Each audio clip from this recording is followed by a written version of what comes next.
You see, do you know what this means? It means I'm gonna give a shout out to the first person who kills me with my own decal. Hello. I am Aoyalaipe, and I like to hop into top tier matches in War Thunder and then personally kill the entire enemy team by myself. Welcome to my channel.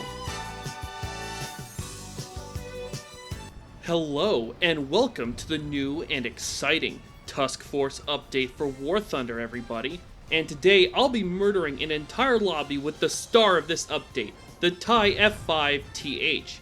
Now, if you're like, hey, this random frickin' F5 variant is not the star of the update area, life, well, I mean, look, we got copy-paste F18s, copy-paste F16s, and this thing.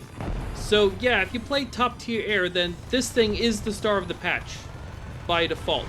Now, the other star of this update is, of course, my new custom decal, you know, the one that says Missed Me on it, which is something the enemy team I'll show you in a minute will be doing an awful lot of. Now, you can get this by buying literally anything with my custom store link in the video description.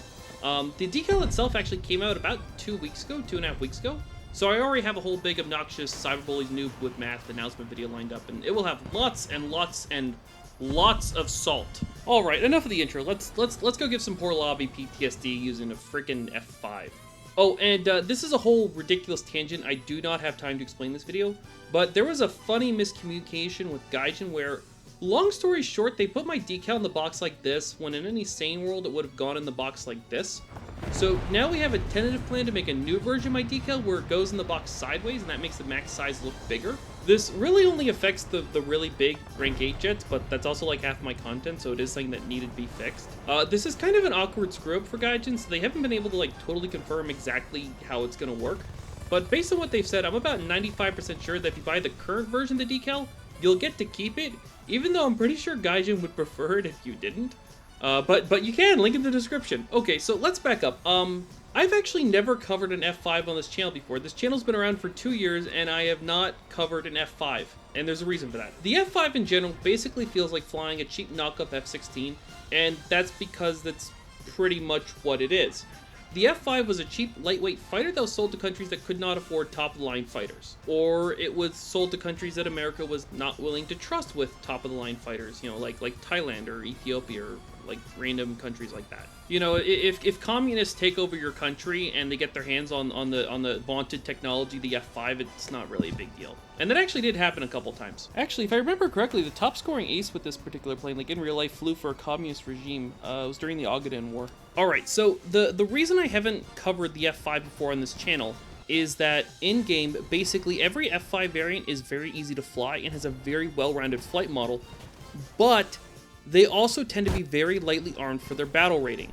I tend to gravitate towards jets that have a lot of firepower because I kind of need that to kill entire teams. And then if there's like other problems with the jet, I just work around them. So like every time I thought of flying F5, there's always something like better for me to fly. But then Gaijin came up with this patch where there's like nothing good, and I was like, oh, okay, I guess it's time to cover the F5. I mean, it's that or a bunch of copy-paste F18s in the British tech tree that aren't even British. Clearly, it's better to fly this Japanese plane that isn't even Japanese. Okay, so the way this particular F5 fits into the game is there are a series of 13.0 jets that basically get Fox 3s at a pretty low battle rating, but they get their Fox 3s with strings attached.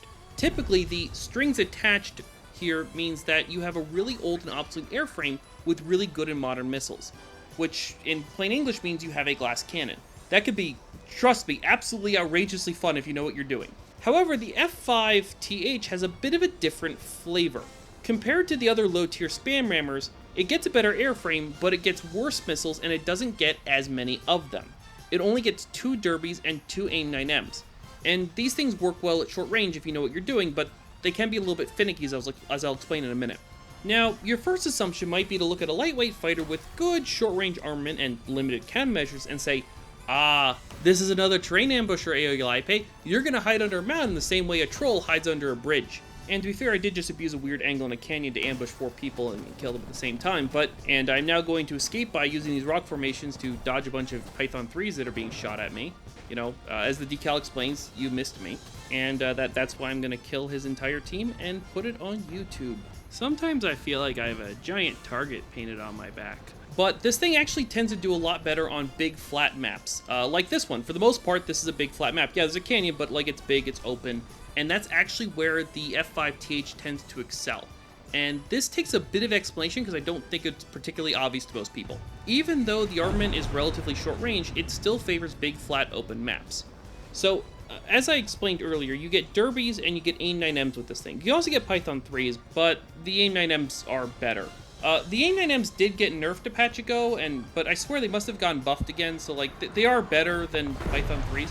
It used to be impossible to flare AIM-9Ms, and then like last patch they just started chasing flares like there's no tomorrow, and now it seems to be somewhere in between.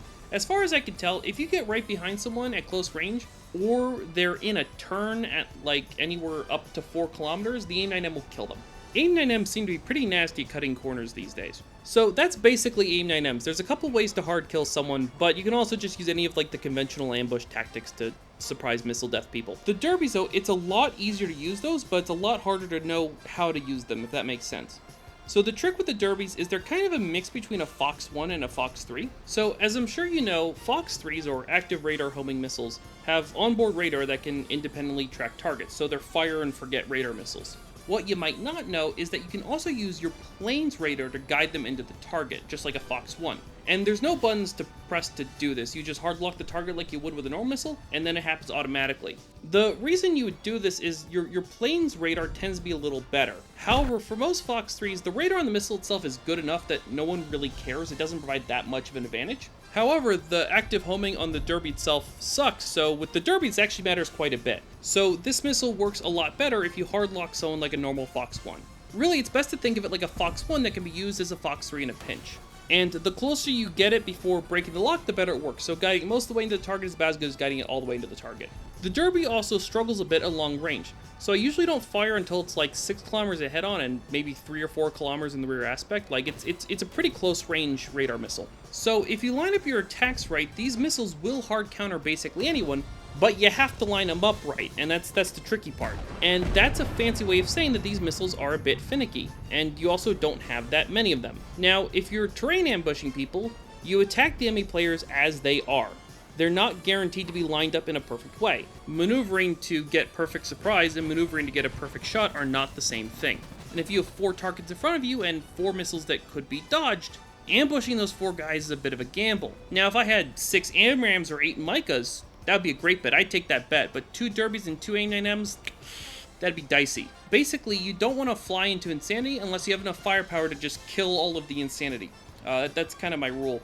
So this is something that is just absolutely not obvious to the average player, but this thing is actually pretty risky when it comes to ambushing. You're taking quite a gamble. If you're doing that, you really need to set up your escape routes right, and that takes like a whole other video to explain. Go watch my positioning guide if you don't know how to do that. What this means is that lining up perfect shots instead of good enough shots matters quite a bit on this jet. And the best way to line up perfect shots is to pick off enemy players one by one. Where in a pinch you could just hard lock them with the derby. And the best way to pick off enemy players one by one is to get a fast jet on a flat map. Enemy players tend to spread out on big maps, and if you have a reasonably fast jet, you can zip around the map setting up perfect shots on players one at a time.